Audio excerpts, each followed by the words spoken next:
Donc, on va passer à la deuxième question. Donc, Madame la Présidente, Monsieur Patrick Duchesne, les membres du Conseil d'administration. Comme vous le savez sûrement, la Fédération interprofessionnelle de la santé du Québec, la FIC, et ses syndicats affiliés dont nous on fait partie, militent depuis plus de 10 ans pour déployer des ratios de professionnels en soins patients sécuritaires dans le réseau de la santé québécoise. Cette mesure de dotation est non seulement reconnue pour augmenter la qualité des soins dispensés aux patients, mais aussi pour améliorer la stabilité des équipes de soins. Il s'agit d'une avancée significative pour favoriser l'optimisation des compétences des professionnels en soins, tout en tenant compte justement de l'acuité des soins, comme vous l'avez bien dit. Au CIUS de la capitale nationale, nous sommes confrontés à plusieurs enjeux relatifs à la sécurité et à la qualité des soins infirmiers et cardio-respiratoires. Ainsi, nous constatons que les conditions dans lesquelles travaillent les professionnels en soins qui vivent une surcharge de travail importante et subissent les conséquences du non-remplacement de leurs collègues absentes posent un réel enjeu de sécurité.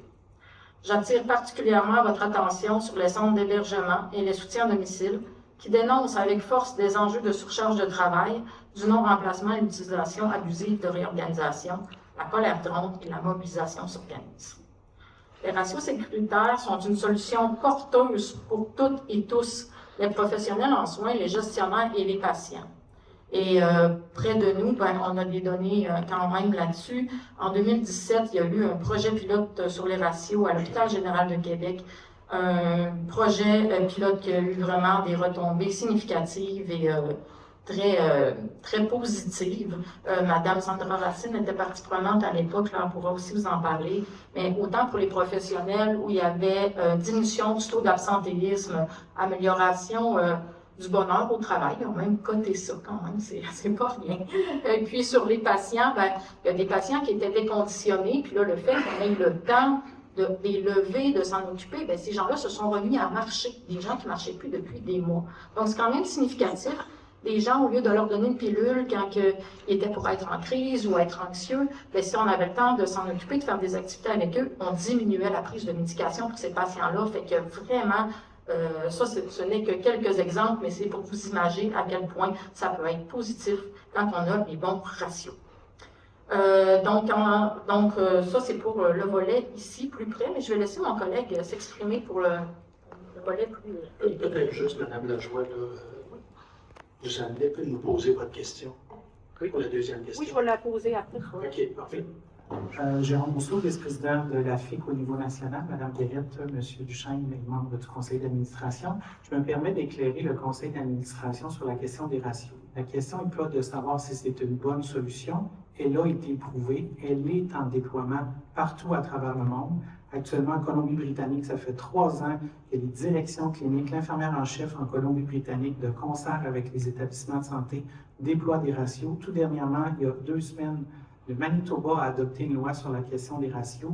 Donc, je ne sais pas si vous êtes au fait, dans la dernière convention collective, le ministère de la Santé s'est engagé à déployer des ratios sur les unités de soins. Donc, comme conseil d'administration, on se doit de s'assurer que vous ayez cette information-là, que les ratios sont une bonne solution, à la fois chez les professionnels en soins pour améliorer les conditions de travail et les conditions d'exercice, mais surtout pour les conditions de soins.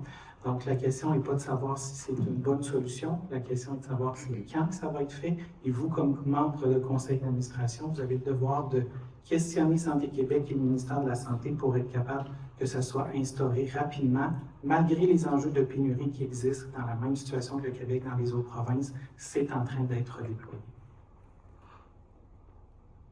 Puis, si le sujet vous intéresse, on pourra prendre rendez-vous avec vous, chaque membre du CA, pour venir vous exposer un peu c'est quoi les soins, comment ça fonctionne, les ratios sécuritaires.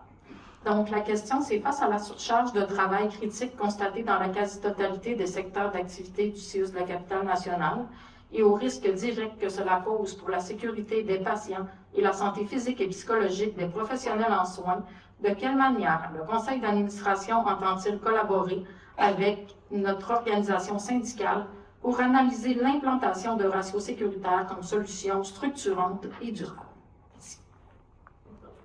D'une part, peut-être juste parce que je comprends que dans votre question, vous souhaitez travailler les ratios sécuritaires avec le conseil d'administration, mais comme Mme Guérette l'a nommé au départ, et en tout respect pour les membres du conseil, ça ne fait pas partie de leur responsabilité. Mais ça ne veut pas dire pour autant qu'on ne peut pas échanger sur le sujet. Je suis d'accord que le ratio est un des éléments qu'il faut prendre en considération, mais il faut être très prudent pour faire une adéquation entre le ratio et la qualité et la sécurité des services qui sont rendus. Je comprends que ça se fait ailleurs, mais la littérature scientifique est assez claire sur ça, qu'il y a beaucoup d'autres variables, notamment au niveau des compétences des professionnels, le soutien clinique, l'organisation du travail. Il y a plein de facteurs qui sont documentés dans la littérature qui ont un impact majeur sur la qualité et la sécurité des services qui sont rendus indépendamment du ratio. Je ne dis pas que c'est pas important, c'est loin de moi, mais je veux quand même le remettre en perspective qu'il y a beaucoup d'autres facteurs sur lesquels on travaille, parce qu'il y a quand même des travaux qui sont en cours là, depuis quelques mois, notamment pour travailler sur l'organisation du travail, pour avoir une organisation du travail qui est sécuritaire, qui nous permet de maintenir les services aux usagers. Je le répète, puisque je l'ai déjà dit dans la première question, c'est pas quelque chose qui est fait de façon arbitraire. Quand on se réorganise, c'est appuyé sur des données cliniques, une évaluation de l'acuité, non juste sur le nombre de résidents qu'on peut avoir dans un secteur d'activité. C'est pas notre façon de le faire, puis c'est des outils qui ont été développés selon les bonnes pratiques. Ceci étant dit, vous l'avez nommé d'entrée de jeu, le ratio sécuritaire, c'est un des dossiers là, de l'AFIC que vous portez depuis plusieurs années. Fait que c'est de travailler peut-être plus dans une portée provinciale que locale. Ceci étant dit, il y a quand même des rencontres de travail là, que vous faites avec la direction concernée, là, auxquelles vous faites référence du côté de SAPA. Fait que je vous invite à poursuivre les discussions. Puis, s'il y a des éléments qu'on peut explorer pour améliorer la qualité du travail des intervenants, ça va nous faire plaisir de le regarder. En contrepartie, je ne pense pas que la solution ne passe juste par ajouter des ressources. Vous le savez, comme société, on n'y arrivera pas. C'est pour ça qu'on essaie de réfléchir différemment pour être en mesure de pérenniser les services au niveau de la population. Fait que pour nous, le dialogue est ouvert. Ça va nous faire plaisir de poursuivre les travaux et les discussions avec vous pour voir s'il y a des éléments en fonction de ce que vous pouvez porter à notre attention qui méritent qu'on puisse les travailler plus en profondeur collectivement. Mais à ce moment-ci, moi, je demeure convaincu que quand il y a des décisions qui sont prises par les gestionnaires, par les directions qui sont concernées, il n'y a pas de risque pour la qualité et la sécurité des résidents. Allô?